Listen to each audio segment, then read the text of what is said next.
This question will be for Mr. Edwards.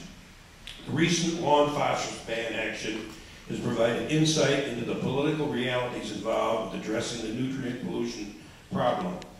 Agricultural interests strongly opposed the measure even though it had no impact on their practices. Sewer district officials added that they should not be the next and the only target for restrictions in the future. Town governments are keeping quiet and are not addressing the matter. The draft lake and watershed management plan state that they're recommending significant actions to address nutrient pollution. As county executive, how will you manage the process in order to be able to move forward with action to meaningfully address this controversial topic, since so many county waterways have nutrient problems that must be remediated? Well, for me, politics doesn't play a role. It never has, doesn't play a role in any of the decisions I make. I'm not a politician. Politics is what you do every 4 years in this job to gain people's vote and then to implement what you plan. So politics doesn't play a role at all in this whole phosphorus issue. I fully support the Chautauqua Lake Management Commission. I fully support their efforts to deliver not just a draft plan, but the final plan with clear road marks and guidance in how we're supposed to approach these challenges. Phosphate is definitely an impact on all of our waterways and needs to be addressed. I agree that we'll have limited impact in a negative way on farming. So I don't believe that's going to be an issue as we go forward. I do believe that we owe them the respect to wait for their final plan before rushing ahead with a number of programs, because we're going to get that, as they've assured us, in December or January. I want to implement the full plan. Phosphorus, I believe, will be one of those areas that we'll want to focus our energies on, not just in encouraging people not to waste by using more phosphorus than necessary. This is an area where I think you can see our approach is completely different. I think we do need to rush ahead and rush ahead quickly. And I think the county executive needs to take a lead on this issue. Dr. Rudy Mueller introduced the idea of limiting phosphorus in lawn fertilizers just under 2 years ago. And here we are, and we just did it this last month, and it was done through the legislature. I believe very strongly that the executive needs to be out in front taking the lead on this. I don't think we can continue to sit back and play a game of wait and see. We have to go forward and aggressively move to go after that lake, and let me tell you why. We heard from Dr. Mueller that there were real estate agents that said there were people that were visiting this area around Chautauqua Lake that said they're not going to be back. They're not going to be back because, quite frankly, the lake stunk and the water was black, and so they're not coming back. If we don't move aggressively, and if the county executive does not take a leadership role, and a decisive leadership role, in taking back our lakes and waterways, restoring and enhancing them, we are in big trouble. This question will be for Mr. Cornell. Why, other than history, do we as a county own and operate a nursing home? 4 years ago, the answer was that we had invested a lot of money into the home, and it was not prudent to get out of the nursing home business at that time. I've always thought that with for-profit and non-for-profit business being in that business, they could run a nursing home better, and for Chautauqua County, it would be or become a money loser. Correct me if I'm wrong, but I do not believe we operate the home at a profit. My question is, why do we not sell the nursing home to end the drain on our budget and realize at least some profit from the sale of it if possible? What is your position on this matter? My position is clear. I don't support selling the nursing home. I don't support selling the county home. County home is one of our greatest resources, and it is an enterprise account in the sense that the county taxpayers don't fund it.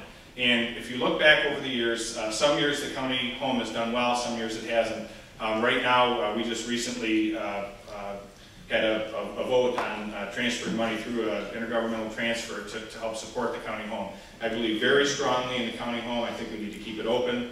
I think it's a very important part of the fabric of this community. And I think it is a good thing that we have a public nursing home. That's my position. Mr. Edwards? Well, those of you who know me know that I don't rush on decisions.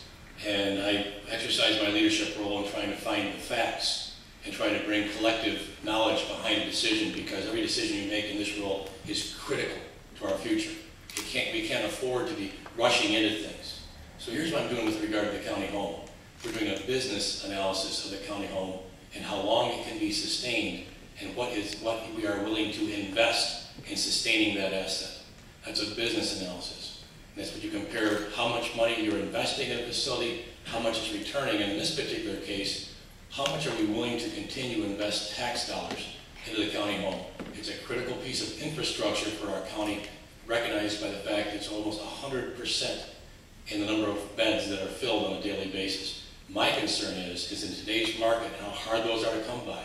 If we rush the decision, we could lose those 215 beds. As a result, our folks in Chautauqua County will be traveling to Buffalo, potentially, to find long-term care. This is a decision that takes recognized leadership.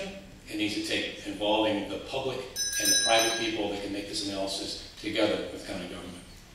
This question will be for Mr. Edwards first. Do you support reducing the size of the legislature to 15 or fewer members? I believe that we have too many legislators. I believe that the appropriate number to reduce them to this year would be 19. I have long advocated, not out in front of the press, demanding change, but working with people who have the vote, which is the legislators. I have no vote in this as county executive. But I've been working with people who are influential in the legislature and those who have the legislators' ears to follow the Niagara County model. Niagara County, if you can believe it, actually had more legislators than we do currently.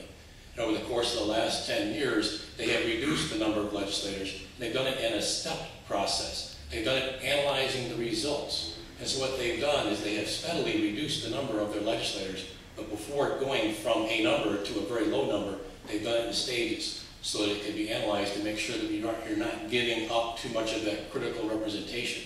I firmly believe it should have happened before. It should have been reduced to 19, and that number should be analyzed. And then after you determine what the impact is, potentially reduce it to 15. I do not believe you should artificially pick a number, which is 15. I participated in the discussions. It's artificial. Just, excuse me, Chuck, can everybody hear okay? I should have asked that before. Okay, thank you. Chuck? Well, he's right. The county executive doesn't have a vote, but the county executive has a voice. And we have a fundamental disagreement here. I think the county executive needs to be out in front, voicing his position on this issue and leading. Again, this is the first I've heard of this position on the county legislature. Yeah, we've had 3 votes, 1 to 19, 1 to 17, and 1 to 15, and at no point did I hear any position from our county executive.